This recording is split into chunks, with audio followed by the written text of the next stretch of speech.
The aliens launched a surprise invasion. They never noticed the planet was called Earth. Part 1. First contact tastes like ash.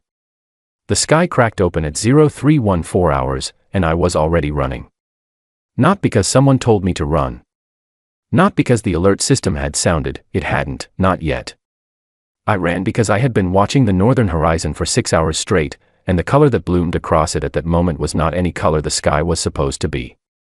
It was a deep, pulsing violet, like a bruise spreading across the atmosphere, and every nerve in my body fired at once.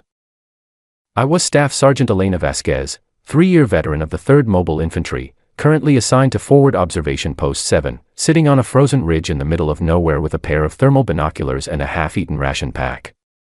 My unit, 6 soldiers, was camped 200 meters below me in a shallow valley. I hit my radio before my boots stopped moving. Post 7 to command. Do you have anything unusual on high-altitude sensors right now? A pause. 3 seconds, which in military communication is a lifetime. Post 7, confirm your grid. Say again, confirm your grid. That pause. That request for confirmation instead of an answer. That was when I knew. Grid 79er Echo, ridge line north of marker 12. Command, I am looking at an atmospheric event approximately 40 kilometers north of my position. Violet in color. Covering roughly, I pressed the binoculars to my face, 20 degrees of horizon. It is not natural. What is that? Another pause. Longer this time. Post 7, stand by. Stand by. 2 words that have ended more soldiers than bad weather. I did not stand by. I scrambled down the ridge, kicking loose gravel, and hit the valley floor at a full run. Up, I said. Everyone up. Right now. Corporal Owen Davies was already awake. He had that instinct, the kind you cannot train into a person. He looked at my face and started moving without asking a question. Private Lena Price was 3 seconds behind him. The others came online fast, the way experienced soldiers do when one of their own arrives wearing a particular expression. I did not have time to explain the expression. The sky above us had shifted. From our position in the valley, we could see only a slice of it, but that slice had changed color. The stars were gone. Something vast was between us and them. Pods, Owen said quietly. He was looking up with his naked eye, no equipment. Those are descent pods. He was right. I could see them now, dozens of dark shapes dropping through the upper atmosphere in precise formation, shedding heat signatures that glowed briefly before they stabilized. No sonic boom. No trail of fire. They were engineered to arrive quietly, which meant whoever built them understood the value of surprise, which meant they had done this before. My radio came alive. All forward units, all forward units. This is a full alert. Unidentified vessels have entered atmosphere at multiple grid points across the northern hemisphere. This is not a drill. Repeat, this is not a drill. All units are to hold position and await further instruction. Hold position. Await instruction. I looked at Owen. He looked at me. They want us to sit here, Price said. She was 22 years old and had the voice of someone twice her age when she was scared. They want us to not do something reckless, I said. Which is different. The pods landed, if landing is the right word, approximately 400 meters north of our position. They came down in a tight cluster, 3 pods, each the size of a large freight container. The earth shuddered when they hit. Not an explosion. Just impact. Solid and confident, the way something lands when it has done this many times on many worlds and knows exactly how hard the ground will push back. I pulled my unit back to the ridge tree line and set up a proper observation position. We went quiet. We went still. I kept the binoculars on the pods. They opened from the top, petals of dark metal folding outward. What emerged was not what I expected. I had expected something that looked dangerous. What I got was something that looked elegant. 8 figures per pod, 24 total, moving with a coordination that made my unit look like we were operating in slow motion by comparison. They were tall, I estimated 2.5 meters, with 4 limbs used for locomotion and 2 additional upper limbs held close to the body. Their equipment was compact, minimal, and very clearly well designed. They communicated in gestures and brief tonal signals. They deployed in under 40 seconds. They were very good. They had also landed in mud. Not metaphorical mud. Actual mud. We had received 12 centimeters of rain over the previous 4 days, and the valley floor was saturated. I watched the lead figure of the unit take 3 steps and sink to what I estimated was mid-shin depth. It paused. It looked down. It made a signal to the others that I could not interpret but which read, even across species lines, as surprise. They adjusted. They were adaptable, clearly. But the adjustment took time, and in that time the freezing rain that had been threatening all night finally arrived, coming in sideways off the ridge with the kind of enthusiasm that this particular region specialized in producing. I almost felt sorry for them. Almost. I had their coordinates. I had a direct radio line to the artillery battery position 12 kilometers south. I read the grid, confirmed it twice, and gave the order. The battery responded in under 90 seconds. The valley below the ridge ceased to be a landing zone. My unit held the tree line. We did not celebrate. We did not speak. We listened to the rain and the distant sounds of a world that had just changed completely, and each of us privately processed the fact that what had just landed on our planet was not alone, was not an accident, and had absolutely no idea what kind of planet it had chosen. I keyed my radio again. Post 7 to command. Pods neutralized, northern grid. Request further orders. Post 7, confirmed. Consolidate and await extraction. Well done, Sergeant. I looked at Owen. He was already writing something in the small notebook he kept in his left breast pocket. I asked him what he was writing. Grid reference, he said. Date. Number of contacts. Standard report. And. He looked up. And a note that they landed on a flood plain. He paused. During rainy season. Another pause. On a planet they apparently did not fully research. He put the notebook away. I picked up my binoculars and looked north, where 3 more violet blooms were rising against the early morning sky, each one representing another cluster of pods, another landing force, another group of very capable soldiers arriving on a world they had studied from orbit but did not, in any meaningful sense, know. I had a feeling, deep and certain and calm, that this particular mistake was going to cost them considerably. A translation of a recovered Kethera field report, retrieved 6 weeks later from a damaged signal relay, read as follows: resistance encountered at northern insertion point. Terrain conditions suboptimal. Resistance employed indirect fire with high accuracy. Primitive propellant technology but effective use of local geography. Assessment, manageable. Timeline projection, unchanged.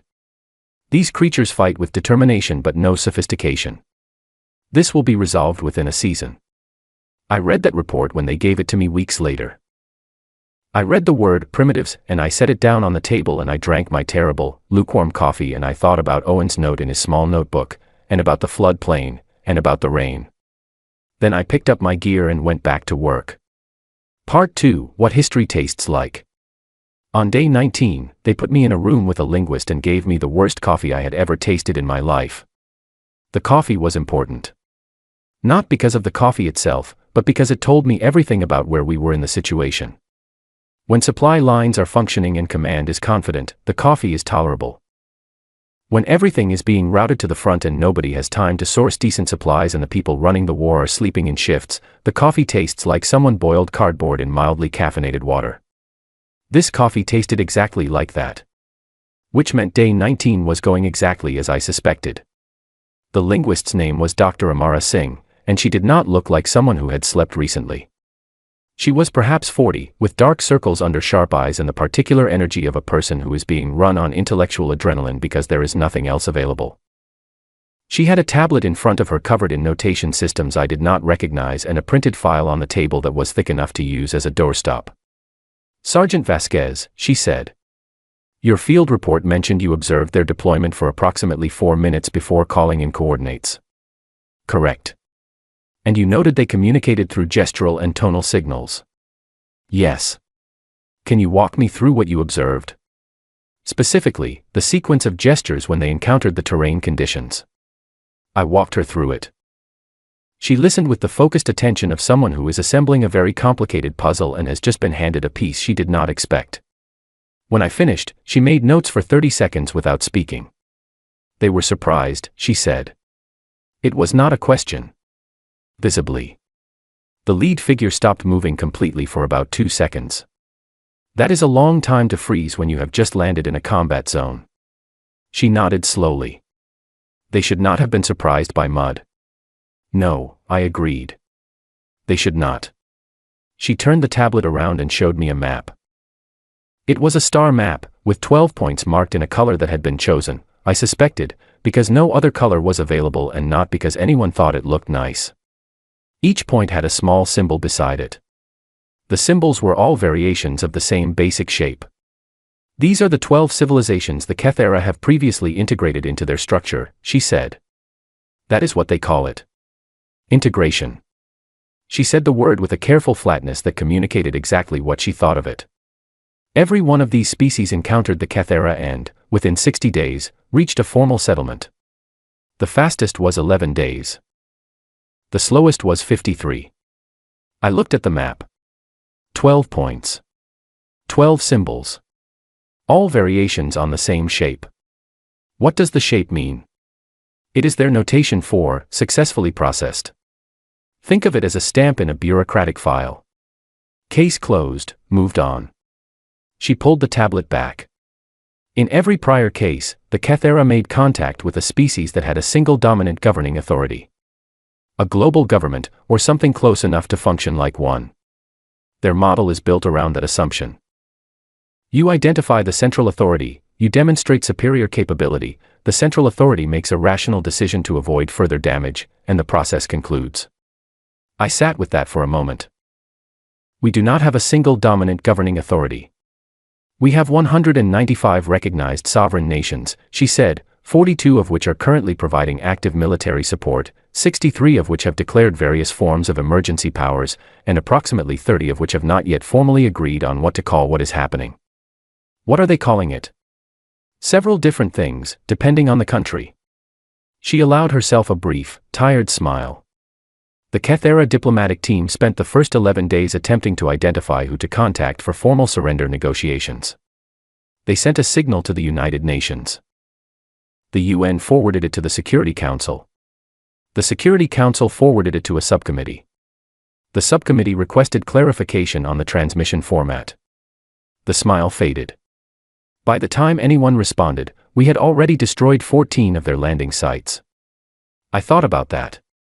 I thought about the Keth era diplomat, somewhere above our atmosphere, waiting for a response from a species that was simultaneously fighting them and arguing procedurally about the correct format for alien communication. They have no model for this, I said. None whatsoever. Every species they have ever encountered had the good sense, from their perspective, to have resolved their internal conflicts before reaching the point of spaceflight capability. We have not resolved ours. We brought them with us into the stars. She paused. Or we were about to, before they arrived. She opened the printed file and turned it to face me. It was a series of translated Keth era field reports, compiled chronologically. She had color-coded them, and the color coding told its own story. The early reports were in a calm, neutral tone, the blue of professional confidence. The middle reports shifted to something more cautious. The latest ones, from the past week, were marked in a red that she had probably chosen very deliberately. I read through several of them. The early reports described our military responses with the word conventional. They noted the accuracy of our artillery, the effectiveness of our air support, and the discipline of our infantry with the tone of a teacher grading a competent but unremarkable student. Then, around day 8, the language began to shift. One report noted an engagement in which a Keth era forward unit had been slowed not by military forces but by a group of civilians who had blocked a road with farming equipment and then retreated into buildings that the Keth era could not destroy without risking the structural integrity of surrounding infrastructure they intended to use. The report's author described this as irregular interference and recommended adjusted engagement protocols. Another report, from day 12, noted that in a coastal city, the Keth era ground forces had encountered resistance that did not operate by any recognizable military doctrine. It was not organized. It had no apparent command structure. It did not withdraw when outgunned and did not advance when it had advantage. It simply persisted. The report's author had used a Kethera term that Dr. Singh told me translated approximately as noise that does not stop. They are recalibrating constantly, she said, but they are recalibrating within a framework that does not account for us. Every adjustment they make is still based on the assumption that there is an endpoint where we make a rational decision to accept terms. They cannot model a species that does not have that endpoint. Do we have that endpoint? I asked. Not rhetorically. I genuinely wanted her opinion. She looked at me for a moment. Sergeant, I have spent the past 18 days translating communications from a species that has successfully absorbed 12 civilizations. I have read their assessments of every species they have encountered. You know what word appears in none of those assessments, in reference to any prior species. I waited. Stubborn, she said. They do not have a direct equivalent. They have a word for irrational persistence in the face of hopeless odds, but it is a clinical term. A pathology. Something to be treated, not anticipated. She closed the file. They are beginning to think we are all pathological. I was assigned to a joint intelligence unit the next morning. My official role was field assessment consultant, which was a formal way of saying, you have been in contact with them, you have watched them, you understand something about how they move and think, and we need that. My actual role, as I understood it, was to think like a human being and notice when our plans accounted for things that Kethera planning models would not. It turned out to be less of a specialized skill and more of a permanent condition. I had been thinking like a human being for my entire life. Nobody had ever told me it was an advantage before.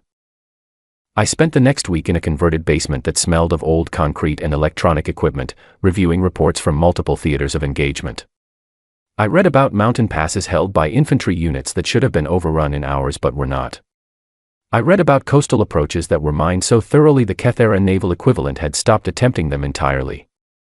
I read about a city in the eastern region where the civilian population had, without any military coordination, entirely spontaneously, organized a system of signal flags that provided real-time positional data to the military units operating in the adjacent area. Signal flags. The Kethera had orbital sensor technology and encrypted quantum communication arrays. We had people waving flags from rooftops, and it was working. I read a Kethera intelligence summary that described this particular development and requested a strategic review. The summary's final line read, recommend reclassification of this species threat tier from Tier 2 Primitive 2, and then the classification field was blank.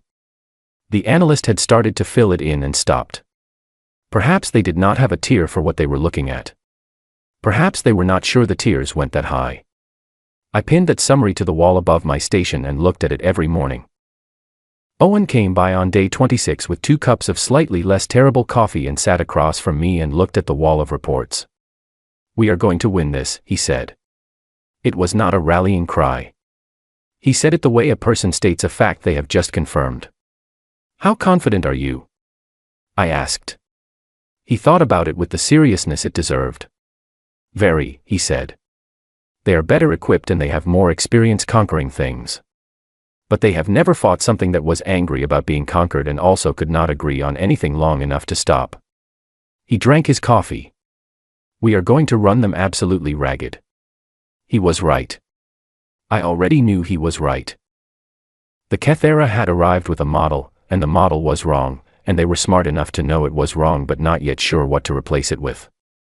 That gap, between knowing your model is wrong and knowing what the right model is, that gap was where we lived. That gap was where we had always lived. Outside, the war continued. The violet blooms had stopped appearing in the sky because the Kethera had stopped landing new units, not retreating, but holding. Consolidating. Reassessing. Above us, in the dark between our atmosphere and their fleet, something was shifting.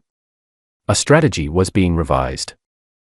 Below us, in basements and bunkers and improvised command posts and farmhouses with signal flags on the roof, a species that had been practicing survival since before the Kethera had mastered agriculture was doing what it did best. Continuing. Part 3, The Weight of 200,000 Years. The docking collar caught with a metallic clang that I felt in my back teeth, and then everything was very quiet. 12 of us in a corridor 4 meters long, zero gravity, every surface cold enough to feel through gloves. The Kethera vessel we had just attached to was 3 times the size of anything in our current fleet and running on minimal power. They had not expected anyone to reach them. That was the thing about the Kethera that I kept returning to, even now, 67 days into what the media was calling the Resistance and what those of us actually in it called something considerably less poetic. They were exceptional at anticipating things they had seen before. Novel approaches registered as errors in their system rather than threats. We were a novel approach. We had been a novel approach since day one. The breach team was 4 people including myself. Owen was behind me. Corporal Grace Turner, who was the quietest and most terrifyingly competent person I had ever served with, was on my left. Private Finn Alcott, 20 years old and twice as fast as anyone his size had any right to be, was managing the breach equipment. Finn had the door open in 40 seconds. Which was, by our own standards, almost too slow. But we were working in zero gravity on a hull designed by a species that had never considered the possibility of being boarded, and 40 seconds was, under those conditions, an achievement worth noting. We went in. The interior of the Kethera vessel was different from what I had imagined. I had imagined something sleek and technological, the physical expression of a species that had conquered 12 civilizations and considered itself beyond challenge. What I found was something that felt lived in. The corridors were wider than ours, designed for larger bodies, but they had the accumulated texture of a place that had housed people for a long time. Equipment mounted on the walls showed signs of repeated adjustment and repair. The lighting shifted in subtle gradations that I suspected were tied to some biological rhythm I did not share. It felt, in some way I found difficult to articulate, like a home. I did not have time to find that complicated. We moved. The Kethera crew response was fast, faster than our intelligence had suggested it would be, but it was fast in straight lines. They moved to defensive positions by the most direct routes, which were the routes we were not using. They communicated through their encrypted network, which our people were actively intercepting. They formed effective barriers at the locations where, by any reasonable tactical model, the threat should be coming from. We came from the locations where, by any reasonable tactical model, it made no sense to go. Through maintenance corridors that had no defensive coverage because no one had imagined anyone small enough to use them aggressively. Through a ventilation system that Grace had mapped from the external hull scans and that she navigated now from memory, in zero gravity, in almost total darkness, with the calm of someone taking an evening walk. We reached the command section in 11 minutes. The ship's historian was not supposed to be there. He was, I say he because the translator assigned to our unit had established that this individual used a grammatical form that corresponded most closely to masculine, a Kethera academic who had been documenting the integration of what he had classified in his notes as a prestellar biological complex of moderate tool-using capability. The documentation project. Us. He had been on the bridge reviewing his compiled observations when we came through the access panel, and he did not run, which surprised me, and he did not reach for anything that resembled a weapon, which surprised me more. He stood very still and looked at us with large, amber-colored eyes that contained an expression I could not read but that felt, somehow, like recognition. Our translator, a small device clipped to my collar that had been fed 6 weeks of intercepted Kethera communication data, processed the sounds he made. "You are smaller than the models predicted," it rendered, in a flat synthetic voice. "We get that a lot," Owen said. He had lowered his weapon but not put it away. Grace had moved to the console to begin the data extraction we were here for.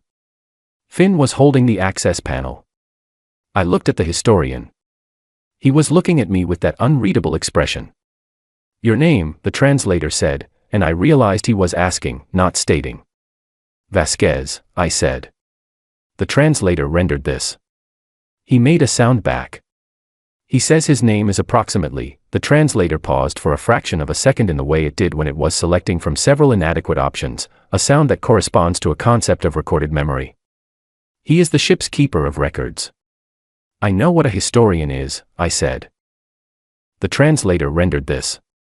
The historian made another sound. "He says you were not supposed to be able to reach this vessel." "No," I agreed. "We were not." He was quiet for a moment. "Then, what are you?" "Not what species. Not what military unit. What are you?" The phrasing, even through the translation layer, felt different. Like the question behind the question was the one that mattered. I looked at him for a moment. Grace was working steadily at the console.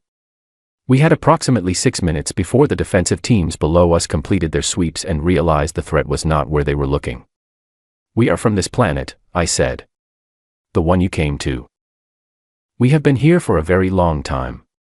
200,000 years, he said, and the translator rendered it with something that might have been surprise. "We have that figure in our survey data." "Then you know the number," I said. "What you may not know is what 200,000 years of that particular planet looks like from the inside." He was silent. I pulled up my personal device, a battered thing I had carried since basic training, scratched and repaired 3 times, and I opened an audio file. It was something I kept with me not for any tactical reason but because it had been on the device when I was given it, left by the previous owner, a soldier who had been transferred before the invasion and whose name I had never learned. A piece of music. Old. Human. I played approximately 30 seconds of it. The historian went very still. "What is that?" the translator rendered. "Music," I said. "Made by a man who was losing his ability to hear when he composed it. He completed it anyway. That was approximately 200 years ago. We still play it." I put the device away. "Our records of your species," he said slowly, "indicate a pattern of repeated large-scale conflict over the entire period of your recorded history." "Yes. You have damaged your own environment significantly on at least 3 separate occasions." "Yes. You have, at multiple points in your development, appeared to be approaching civilizational collapse." "Several times," I agreed. "And yet you continued." "And yet we continued." He looked at me with those amber eyes for a long moment. Grace finished the extraction and gave me a silent signal. We had 4 minutes. "We assessed your species," he said, "as a moderate tool using biological complex approximately 40 years from independent spaceflight. Manageable. Processable. A standard integration case." "I know," I said. "The assessment was incorrect." "Comprehensively," I said. He was quiet again. "Then, very carefully, we have integrated 12 civilizations. None of them continued after the initial demonstration of our capabilities. They assessed the situation, identified the rational course of action, and accepted terms. That is because they made decisions based on what made sense," I said. "We make decisions based on what we have always done. And what we have always done is continue." 3 minutes. I gave Owen the signal. "Why?" the historian asked. The translator rendered the word simply, flatly, but the expression behind it was not simple or flat at all. It was the expression of someone asking a question that their entire intellectual framework had not prepared them for. If the probability of success is low, why continue? In every rational model, the calculation produces one result. "Because someone has to," I said. "And because the calculation is never final until it is." We secured the historian with the other crew members in the forward hold. I was careful about it. Not gentle, exactly. There was a war on and I was a soldier and I did not have the luxury of gentleness, but careful. There is a difference.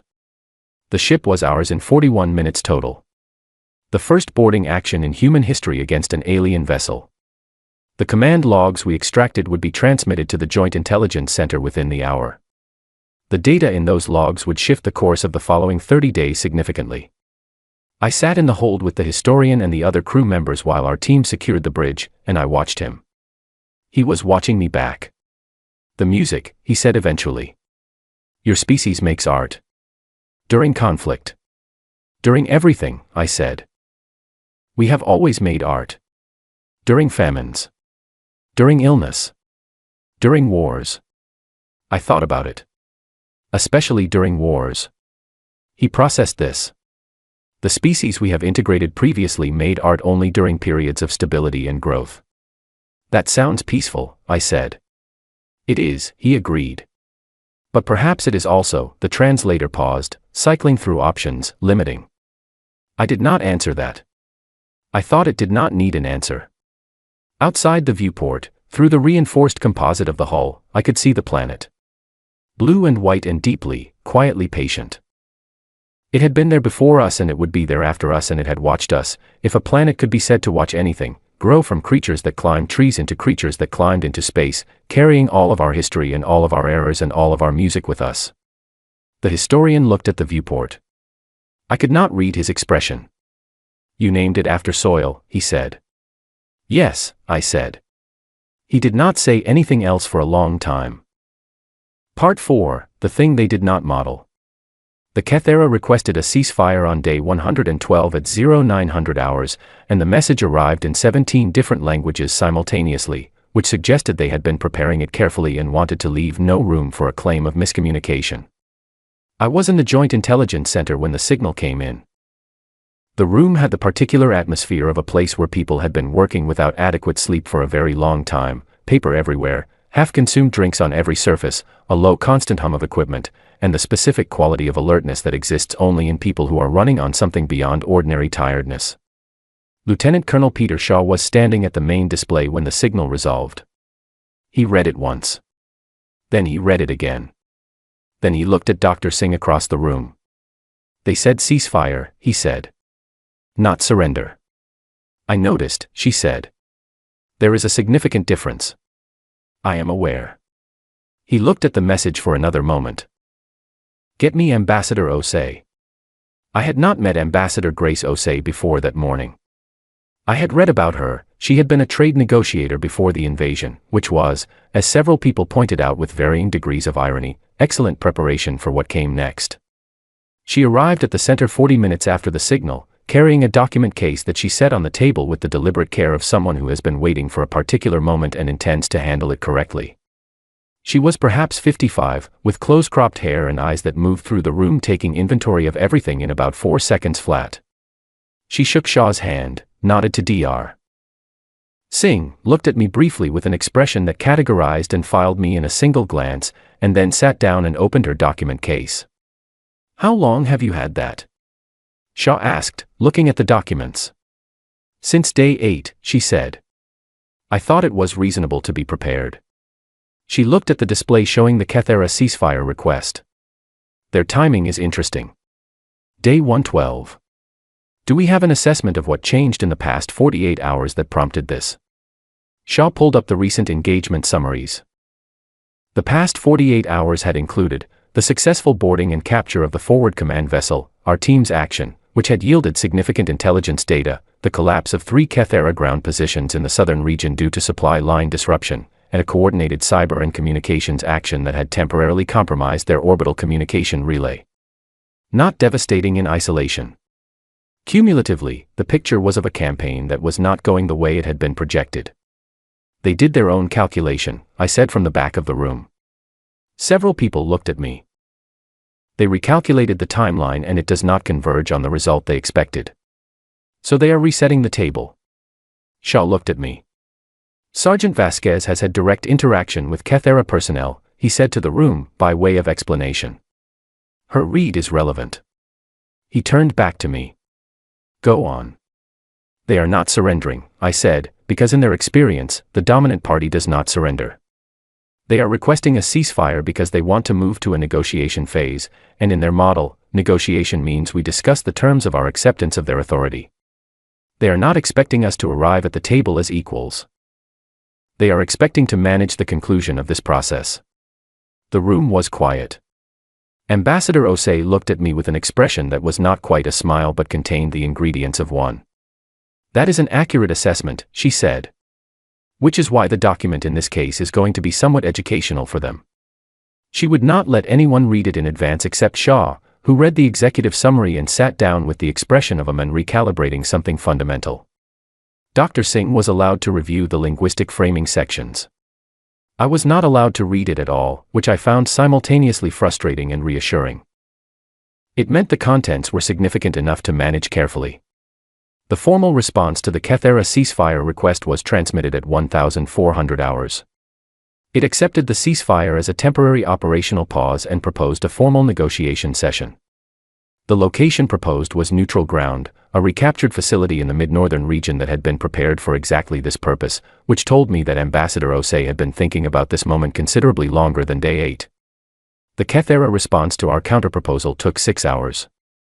When it came, it accepted the location and proposed a delegation of 4. We proposed a delegation of 7. They counter-proposed 5. We agreed to 5 on their side and 6 on ours, and that exchange, that particular back and forth over delegation numbers, was the first negotiation we had ever conducted with them, and I noted that they had moved from their initial position in response to pressure, which meant the model that said this species never moved from initial positions was already being revised. I attended the first session as part of the security advisory team, which meant I sat along the wall and was not supposed to speak and was supposed to observe everything. I had been told this clearly and I took it seriously. I observed. The Cathera delegation arrived precisely on time. 5 figures, all senior by the markings on their equipment, moving with the controlled precision that I had come to recognize as their version of formal presentation, everything compact, nothing wasted, deliberate emphasis on competence and authority. Their lead negotiator was larger than the others, with darker coloring and a particular stillness that read, across species lines, as confidence. Ambassador Osei was already seated when they arrived. She did not stand. She looked up from her notes, nodded once in greeting, and returned to her notes. The Cathera lead negotiator observed this and said something to the translator that came through as, "Shall we begin?" "When you are ready," Osei said, without looking up from her notes. The lead negotiator paused fractionally. "A small thing." I noted it. They sat. The session began. The Cathera opened with what Dr. Singh later described as a standard integration phase opener, a formal recitation of their position, their capabilities, their terms of settlement, and an invitation to discuss the practical arrangements for transition. It was, she said, word for word the same framing they had used with every prior species. A proven script. A model that had worked 12 times. When they finished, Osei set down her pen, folded her hands on the table, and said, "Thank you. We have reviewed your position. We have our own." She opened the document case and placed a document in front of the lead negotiator. The Cathera translator on their side processed it. The lead negotiator began to read. The silence that followed was very long. During that silence, one of the junior Cathera delegation members, a younger figure seated at the far end of their side of the table, leaned slightly toward the one next to them and made a very quiet sound. The translator on my collar caught it. It rendered as, "The document is long." The other one responded with something that rendered as, "It is very long." I kept my expression carefully neutral. The lead negotiator looked up from the document. "This section," they said, through the translator. "This section here. This refers to material compensation for," a pause while the translator worked, "losses incurred as a result of the commencement of hostilities." "Yes," said Osei. "You are requesting compensation." "We are." "From us." "You initiated the engagement," Osei said, in the same tone she might use to point out that it was raining outside. The principle that the initiating party bears responsibility for incurred costs is well established in our legal tradition. We are not bound by your legal tradition. You are now engaged in a negotiation with us, Osei said. Which means you are engaged with our frameworks, since this is our planet. That was your choice. We are happy to conduct this under your frameworks instead, if you prefer. She paused. Though I should note that under your frameworks, by your own established precedent, a party that has failed to achieve military objectives within the projected timeline is considered to have forfeited their primary negotiating position. The Cathera delegation had a brief internal exchange. The translator picked up fragments. "She knows our precedent." "How does she know our precedent?" "The boarding." "They took the historical records." A pause. "They read them." "Of course we read them." "What did they think we boarded the ship for?" During a recess that the Cathera requested after the first 3 hours, I stepped outside the building for cold air and found the Cathera intelligence officer who had been part of their security detail standing near the perimeter. Not doing anything. Just standing. Looking at the sky. I stood near him. Not beside him, a respectful distance. After a moment, he made a sound.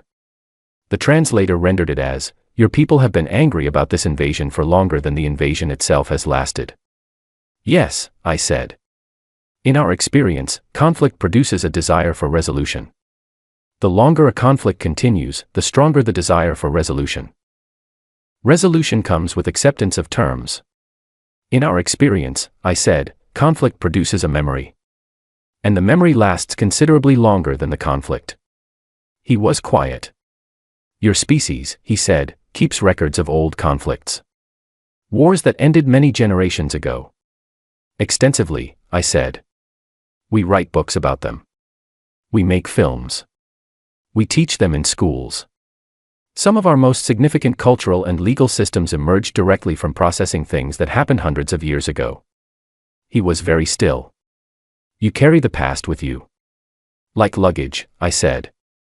Very heavy luggage that we absolutely refuse to put down. He looked at me. This makes you, he searched for the word, more difficult to manage. It makes us ourselves, I said. I do not know if difficult is the right framing. He turned back to look at the sky. I could not read his expression. But the quality of his stillness had shifted, less the stillness of confidence, more the stillness of genuine reflection. When you look at that sky, he said, what do you see? I looked up. It was late afternoon, and the light was doing what late afternoon light does in that region, softening everything, turning the edges of clouds golden, making the world look briefly like something out of a painting. Home, I said. He was quiet for a long time after that. The negotiations resumed.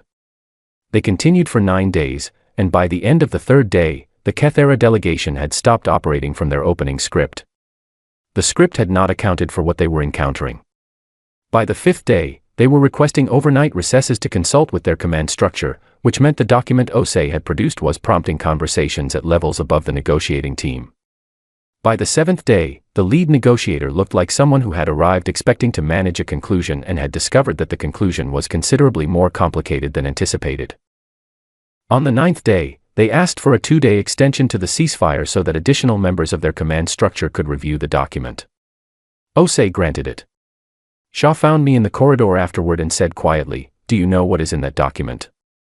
"I have a sense of the general shape of it," I said. "It is the most thorough piece of paperwork I have ever seen in 22 years of military and governmental service," he said. "She has cross-referenced every piece of Kethera precedent we retrieved from the ship and built an argument using their own legal frameworks. She has cited their own records. She has quoted their own historians." I thought of the historian on the ship, watching me play that piece of music, looking at the planet through the viewport. "She used our anger," Shaw said. "Every recorded instance of damage and loss and disruption from the invasion. She documented all of it. The full picture. And she presented it in a format that their own legal tradition recognizes as binding." "And?" I said. He looked at me. "They are reading their own rules and discovering that, by their own rules, they owe us something." He paused. "Nobody has ever done that to them before. Nobody has ever read their own rulebook back to them." He walked back down the corridor. I stood where I was for a moment. Nobody had ever bothered, I thought. Nobody had ever been angry enough, and organized enough, and persistent enough to sit down and do the reading and build the case and present it with complete composure across a negotiating table. We had been. We were. We would continue to be. That was, I was beginning to understand, exactly the problem the Kethera had walked into and were only now realizing the shape of. Part 5, what we named it after. 18 months after the ceasefire, I was standing in my mother's backyard watching my nephew chase fireflies. His name was Oliver, and he was 7 years old, and he had the absolute confidence of a person who has not yet learned that catching fireflies is difficult. He ran through the grass in the early dark with his hands cupped, crashing through every obstacle with the determination of someone for whom the word impossible is just a word that adults use when they are tired. Every few seconds a small light blinked in the grass ahead of him and he adjusted course without pausing, without hesitating, without calculating the odds. I sat on the back step with a cup of tea and watched him. The sky above was clear. It was summer in this part of the world, and the air was warm and thick with the smell of cut grass and approaching night, and the first stars were beginning to come out, actual stars now, not the violet blooms that had lit the sky 18 months ago. Actual stars. The kind that had always been there, would always be there, patient and indifferent and beautiful in the way that things are beautiful when they exist completely outside of human concern. I had been home for 6 weeks. My discharge had been processed efficiently, which surprised me. The military is not typically efficient about paperwork, and I suspected someone had made a deliberate decision to move the veterans through the system quickly. Get them home. Let them be somewhere that is not a command post or a field hospital or a negotiating room. Let them remember what the world feels like when it is not in crisis. It turns out remembering is its own kind of work. My mother had handled my homecoming with her characteristic combination of warmth and practicality. She had made a large meal, asked no questions she did not need answers to, and then given me my old room, which she had kept exactly as I left it in a way that I found both touching and faintly eerie. She had, at some point during the 18 months I was away, replaced the mattress, which I appreciated more than I said. I had not left the house much in the first 2 weeks. Not out of fear, or not only out of fear, which is the honest version. Mostly because the world outside was doing the thing it always does after a large collective experience, which is processing. Everyone was processing. The news was processing. The government was processing. Strangers in shops were processing. I could see it in the way they looked at each other, the slight delay between seeing and responding, the quality of attention that had not quite resolved back to normal. I understood the feeling. I was doing it myself. Owen sent a message in the 3rd week. He had gone back to Wales, to his mother's house, to the village he had described to me once during a very long night watch as the kind of place where nothing happens and where that was, for him, the highest possible recommendation. He said the coffee was better. He said he had started running in the mornings, which he had never done before, because his body did not know how to be still yet. He said the hills were good for it. I wrote back that I was glad he was well and that I was working on the still part. He replied, "Give it time. Also try the running. It helps." Grace Turner was teaching. She had gone into secondary education, which surprised everyone who knew her and somehow also surprised no one. Finn Alcott was studying engineering. He had sent one message that said, "Back in school." Turns out 0G boarding tactics are not a directly transferable skill, but the problem-solving approach is useful. That had made me laugh for the first time in weeks, a real laugh, the kind that takes you by surprise. Dr. Singh was still working. Of course she was. She had moved from the Intelligence Center to the newly established Cathera Relations Division, which was the government's formal mechanism for managing what came after. The ceasefire had held. The negotiations had concluded, not perfectly, not to anyone's complete satisfaction, but then complete satisfaction was not the point of negotiations. The point was a framework. A set of terms that both parties had signed, however reluctantly on the Cathera side, and however carefully on ours. I had read the final agreement when it was released publicly. Osei had not gotten everything she asked for. But she had gotten substantially more than anyone had expected, and the parts of the document that used Cathera legal precedent against the Cathera themselves, those parts had held. Their own lawyers had tried to argue around them and failed, because you cannot argue around your own precedent when someone has documented it correctly and cited it to your face. Osei had been appointed to lead the ongoing diplomatic mission. The appointment had been announced with the sort of official gravity that suggested it was genuinely understood by the people making it. I had felt something uncomplicated when I read it. Straightforward satisfaction. The Cathera Relations Division had issued its first public summary of developments 2 weeks before I came home. Among other things, it noted that within the Cathera academic community, a significant philosophical debate had emerged regarding the species' historical model of civilizational development. The trigger for the debate was, as the summary carefully put it, the anomalous response of the third planet of this system to integration efforts. The anomaly. That was us. The thing that did not fit the model, so they were revising the model. I thought about that a lot. On a morning in the 4th week, I had turned on the news and watched a Cathera cultural representative speak to a human audience through a translator. The representative was part of the first formal exchange mission, 12 Cathera academics, historians, and cultural observers living and working among human institutions for a 6-month period, a parallel arrangement to a human delegation doing the same on one of the Cathera's settled worlds. The representative spoke about their initial impressions. She, the translator used she, said that she had not expected the density. Not of population or infrastructure. Of memory. Everywhere I go, she said, there are records. Monuments. Preserved places. Your species keeps everything. Not everything, the interviewer said. More than any species I have encountered, she said. The weight of what you remember is, she paused, and the translator paused with her, and when the rendering came it was, structural. It holds you up. I had thought about that for a long time. Oliver had stopped running. He was standing completely still in the middle of the grass, hands cupped, barely breathing. I watched. His hands lit up from the inside, a small, brief, golden light. He had caught one. He stood there for a moment, looking at his own hands. Then he walked over to me with the careful, serious walk of someone carrying something fragile and important. He held his cupped hands out. Through the small gap between his fingers, I could see the light pulsing. On. Off. On. Off. Don't open them, I said. If you open them, it will leave. I know, he said. I just wanted to show you. He looked at his hands for another moment. Then he walked back to the middle of the yard, knelt down, and opened his hands.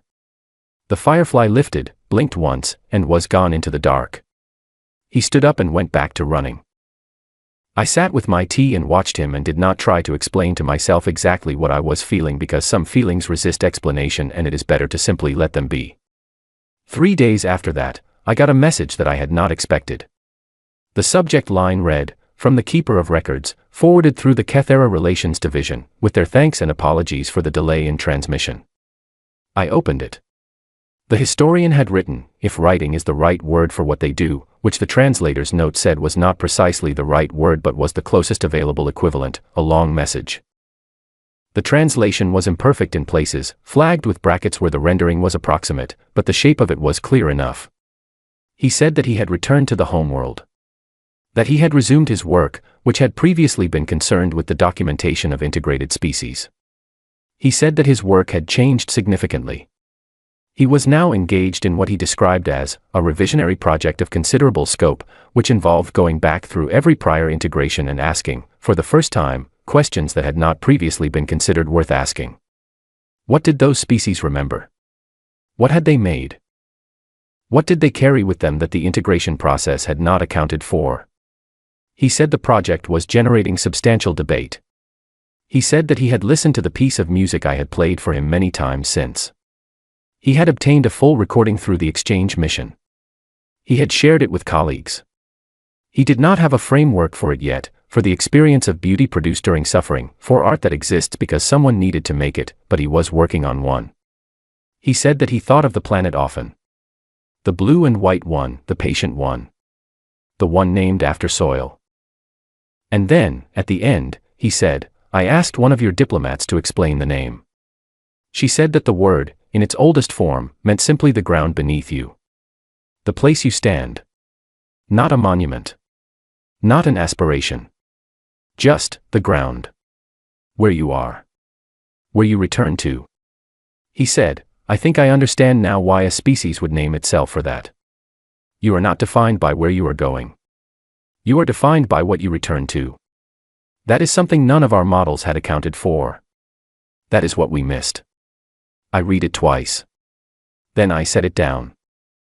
Outside, Oliver was still running, still chasing the small blinking lights through the dark, completely committed to the effort in the pure way of someone who is not yet old enough to have learned that some things cannot be caught, only followed.